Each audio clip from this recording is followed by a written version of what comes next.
if you need answers, ask your data. Let's take a tour of the Ask Data feature on ReportIQ Server. Anyone can do it, and you can ask pretty much anything.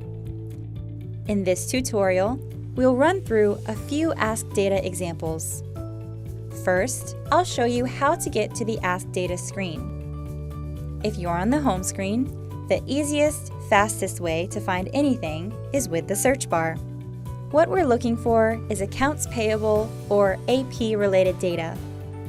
I'm going to type AP in the search bar. To use Ask Data, you need to go to the data source. You won't find the Ask Data feature in a view or on a workbook. Looking down here in the middle of this list, we want to use AP invoices for these examples. Once we're here, ReportIQ Server is going to give us a few suggestions of things we might be able to do. Let's quickly orient ourselves to what's on this screen. Here at the top, we have a description of this data source and when it was last updated. All the information that's available to us is listed here on the left-hand side with a bit of a preview of what kind of data is in each field. We're going to start with a simple question. We want to find out the total amount by GL number. I'm going to type that into this natural language query box. You can see, just by typing amount, Ask Data is going to suggest that I might want to see the sum of amount. I want to see that by GL. And as soon as I type in GL, it's going to suggest the field name. I'll click on that suggestion, and that will build a sheet that will list out the total amount by GL number. Now, I want to show what those GL numbers actually represent, so I'd like to add in GL description. If I just type in GL description in the box below, I get a suggestion to see this data by GL description. You can also filter it here if you like, but I'll choose the first option, and that'll add the description. Next, I just want to see the numbers instead of the bar chart. The way to change this viz from a bar chart to just a spreadsheet type of view is this drop-down box at the top right. I'll change this to a text table, and that will give me just the numbers themselves. Now this is showing all of this information for all the data that we have available, which goes back several years. If we just want to find the amounts by GL for a given month and year, what we'll do is type in something where the date is within that month and year. In this case, maybe we want to see that based on post date. I'll type in post date in May of 2019. Wait just a couple of seconds for it to suggest how to arrive at that result. Add that as a filter to this view.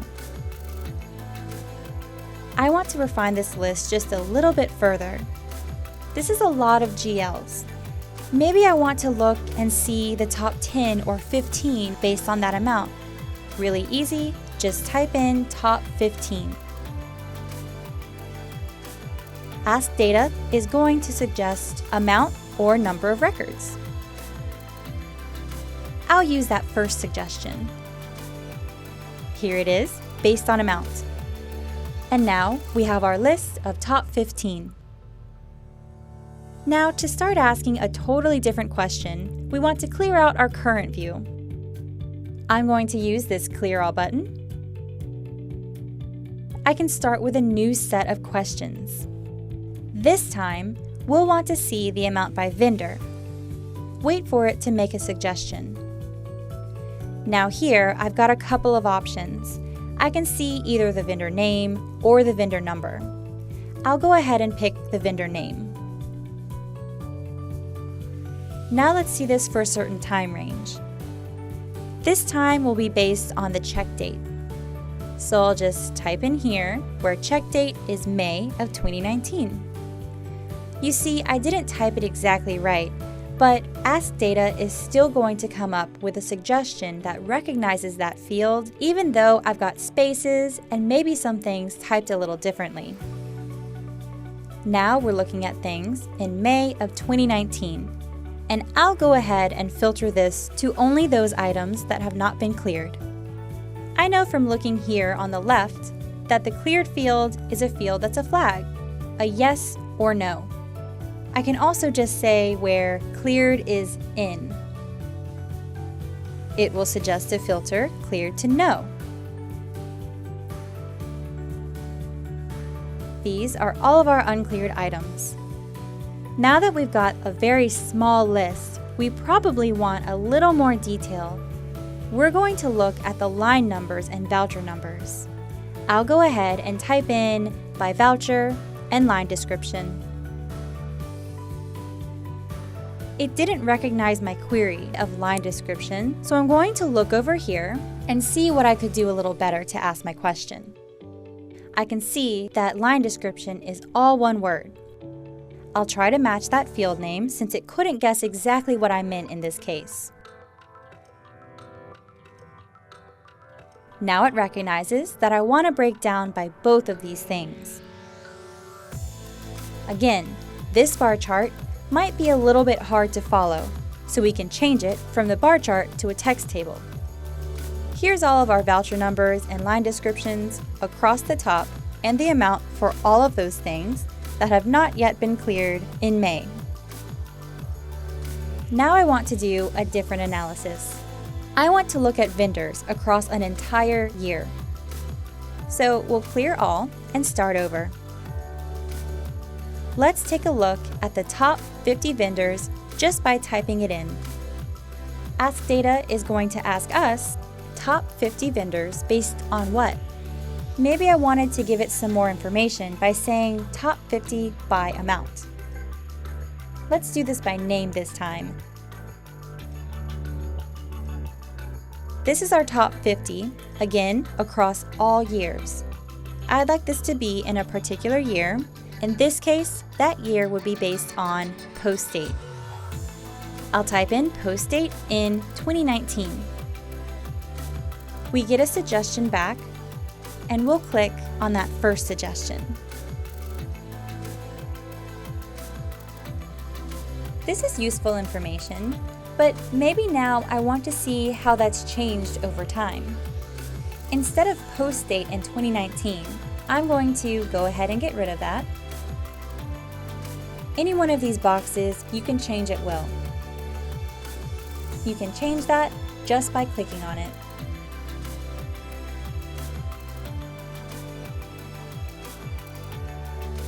Or you can get rid of any of these conditions. No need to start over. I want to get rid of this filter for post date in 2019 so that we can see things from across all years. What I want to do instead is say by post date year, and it's going to suggest to show this by post date year. Click that. And now Ask Data is going to put the year of the post date across the top. Since this data set doesn't have a complete year for 2019, I want to tell it to filter that out somehow. So we can tell it that we just want post date before 2019.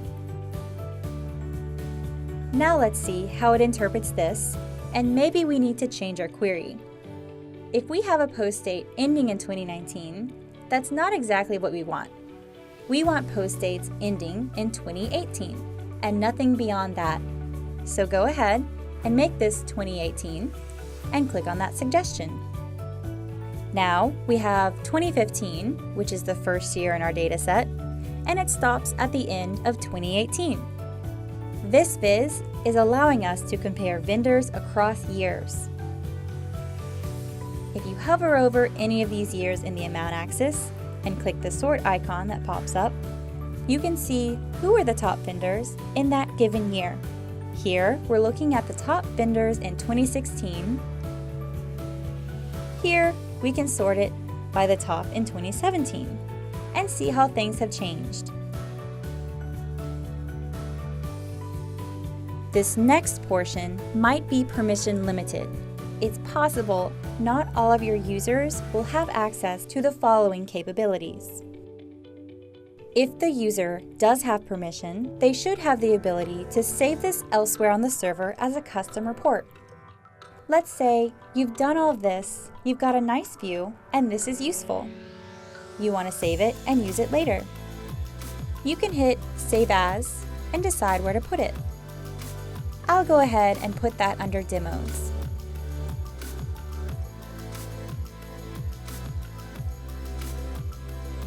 Give it a name. Let's name it Top Vendors by Year. Save that. Now, all of that stuff that we started by using Ask Data, what it's done is it's created a ReportIQ workbook that is fully editable. You can either download this and refine it further in ReportIQ Desktop, or you can edit it from the web just by hitting that Edit button.